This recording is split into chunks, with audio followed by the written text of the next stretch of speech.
कर रहे हैं बेटा आंकिक प्रश्न 7.9। क्वेश्चन को ध्यान से समझना। दो एक समान कुंडलियां प्रत्येक की त्रिज्या 8 सेंटीमीटर। तो ये दो कुंडलियां बेटा, ये प्रथम कुंडली और ये द्वितीय कुंडली। इसकी त्रिज्या भी कितनी है? 8 सेंटीमीटर। तो इसकी त्रिज्या भी कितनी है बेटा? 8 सेंटीमीटर आपके पास दिया गया है। और प्रत्येक में फेरों की संख्या 100 है। इनमें फेरों की संख्या कितनी मान ली बेटा आपने? 100 मान ली। ठीक है।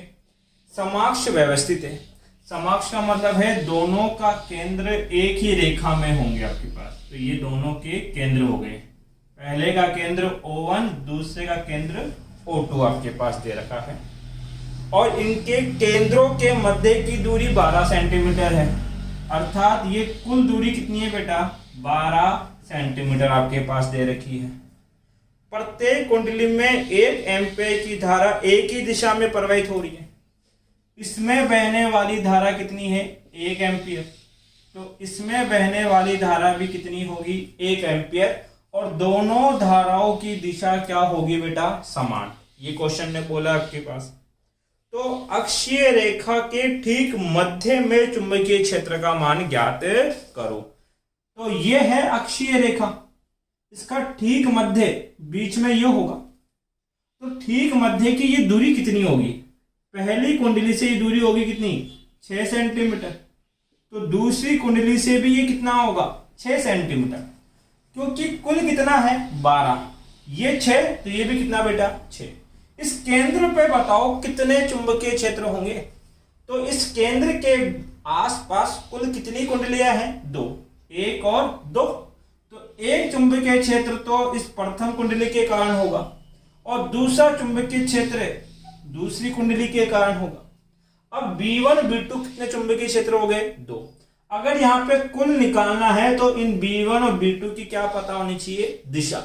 और चुंबकीय क्षेत्र की दिशा निर्भर करती है बहने वाली धारा की दिशा पर। अगर दोनों तार में धारा की दिशा समान है तो इस बिंदु पर चुंबकीय क्षेत्र की दिशा भी क्या होगी? समान। क्योंकि धारा की दिशा दोनों कुंडलियों में क्या है बेटा? समान है आपके पास।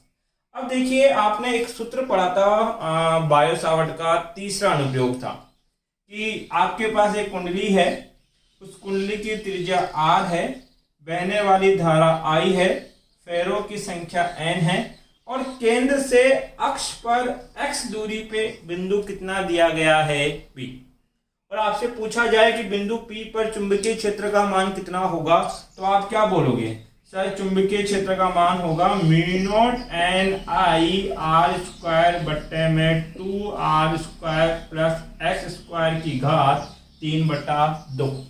ये सूत्र हमने ड्राइव किया था, प्रूफ किया था। तो ये यहाँ पे यूज होगा क्योंकि अक्ष पे पूछा आपके पास। तो देखो, चुंबकीय क्षेत्र B1 और B2 दोनों समान दिशा में आएंगे आपके पास। तो हम बोलेंगे कि केंद्र पे जो परिणामी चुंबकीय क्षेत्र होगा वो B1 प्लस B2 का क्या होगा? योग। योग इसलिए कर रहा हूं कि दोनों की दिशाएं क्या है बेटा? एक समान आपके पास। अगर दिशा ज्ञात करनी है तो आपके पास वर्तीय धाराओं का नियम लगा लेना। जैसे कि ये पहला तार है आपके पास और इस पहले तार में धारा ऐसे बह रही है। तो ये जो उंगलियां है इनको आप धारा की दिशा में, उंगलियां धारा की दिशा में, तो चुंबकीय क्षेत्र इस ओर जाएगा आपके पास इस बिंदु पर। और ये दूसरी कुंडली है, इसमें भी धारा ऐसे बहेगी। तो उंगलियों को धारा की दिशा में रखना तो चुंबकीय क्षेत्र इधर ही होगा। तो पहले के कारण चुंबकीय क्षेत्र मेरी ओर है, दूसरे के कारण भी मेरी ओर है। तो बताओ, इस बिंदु पे चुंबकीय क्षेत्र यहां से ऐसे जाएगा तभी तो बाहर निकलेगा। अर्थात B1 और B2 की दिशा क्या रहेगी बेटा? एक समान आपके पास रहेगी। हमें B नेट ज्ञात करना है। B1 का मान इससे लिखेंगे और B2 का मान भी इसी सूत्र से लिखेंगे, बट चेंज इसके अकॉर्डिंग करेंगे। ये मेरी प्रथम कुंडली की है और ये मेरे द्वितीय कुंडली के लिए है। तो प्रथम कुंडली के लिए ये सूत्र लगाओ, μ0 एज इट इज। प्रथम कुंडली में फेरों की संख्या 100 गुणा धारा। प्रथम कुंडली में कितनी धारा बेटा? 1 गुणा प्रथम कुंडली की त्रिज्या। अब त्रिज्या किसमें है बेटा? सेंटीमीटर में। तो इसको कन्वर्ट कर लेना किसके अंदर बेटा? मीटर में। तो 8 सेंटीमीटर को लिखेंगे 8 गुना 10 की घात माइनस 2 मीटर आपके पास। तो त्रिज्या का क्या करना है, स्क्वायर। तो 8 गुना 10 की घात माइनस 2 का क्या कर देना बेटा, स्क्वायर, बट्टे में कितना 2। पहले की त्रिज्या कितनी आपके पास बेटा, 8 गुना 10 की घात माइनस 2 का स्क्वायर, क्योंकि आर स्क्वायर है, प्लस क्या बेटा, एक्स स्क्वायर आपके पास। तो एक्स स्क्वायर का मान कितना है, ये दूरी है जिसपे हमें ज्ञात करना है, और ये एक्स दूरी कितनी है बेटा आपके पास, 6 सेंटीमीटर। तो ये हो जाएगा 6 गुना 10 की घात माइनस 2। माइनस 2 इसलिए लगा रहा हूं क्योंकि सेंटीमीटर को कहां कन्वर्ट किया मैंने, मीटर में, का स्क्वायर की होल घात 3/2। ये तो किसका मान दिखा, B1। एक चीज सोच के बताओ, क्या B2 का मान भी यही है क्या? अरे देखो, चुंबकीय क्षेत्र किस पर निर्भर कर रहा है, फेरों की संख्या। द्वितीय में भी कितने फेरे हैं बेटा, 100, गुणा धारा, द्वितीय की धारा भी कितनी है, 1 एम्पियर, ठीक है। त्रिज्या, द्वितीय की त्रिज्या भी कितनी है, 8 सेंटीमीटर, बट्टा 2, आर का मान 8 सेंटीमीटर, एक्स। अभी भी इस द्वितीय कुंडली से ये जो मध्य बिंदु O है, ये भी कितना दूर है, 6।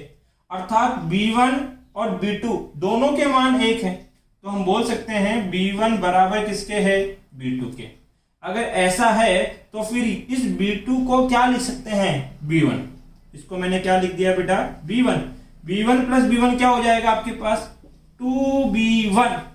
अब ये तो B1 का मान निकाला आपने, इसको अगर 2 से गुणा कर दूं तो कुल आ जाएगा क्या आपके पास, यस। अब देखो 2 से 2 काट दिया, B नेट बराबर म्यू नॉट का मान कितना होता है, 4 पाई 10 की घात माइनस 7 गुणा में 100 गुणा 1 का मतलब नहीं है, 8 का स्क्वायर कितना बेटा, 64, और 10 की घात माइनस 2 का स्क्वायर करो, घात पे घात घाते गुणा होती है, -2 गुणा 2 10 की घात -4 बट्टे में 8 का स्क्वायर कितना बेटा, 64 गुणा 10 की घात कितनी हो जाएगी, -4 प्लस 6 का स्क्वायर 36 गुणा 10 की घात -4, 3/2 आपके पास है। अब ध्यान दो, ये तो हो गया 64, ये कितना हो गया 36, 64 और 36 कितना हो जाएगा बेटा 100। इसको मैं सॉल्व कर लेता हूं, ध्यान दीजिए सॉल्यूशन पे, मैथमेटिक्स ऐसे कर रहा हूं मैं इसकी। ऊपर देखो, ये 10 की घात 100 है, -4 काटोगे तो क्या बचेगा, -2। अब 4 गुणा 64, 4 गुणा 64 गुणा पाई, पाई का मान 3.14 गुणा -7 और -2, 10 की घात कितना हो जाएगा बेटा, -9 बट्टे में। यहां देखो 64, 10 की घात -4 तो दोनों में कॉमन है, तो यहां नीचे 10 की घात -4 कॉमन लोगे तो क्या बचेगा, 64 प्लस 36, यही तो बचा इसका सॉल्यूशन। अब 64 प्लस 36 कितना होता है, 100। तो अर्थात ये है कितना, 100 गुणा 10 की घात -4, यही तो चीज है। ये का कितना चढ़ रहा है बेटा, घात 3/2।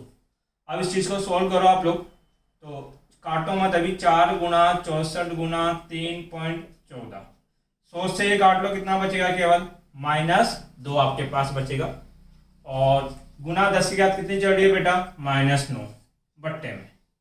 अब ये जो 10 की घात -2 बचा है, इस चीज को मैं ऐसे लिख सकता हूं क्या, 10 की घात -1 का होल स्क्वायर। बहुत आसानी से लिख सकते हैं, क्योंकि घात पे घात घाते गुणा होती है।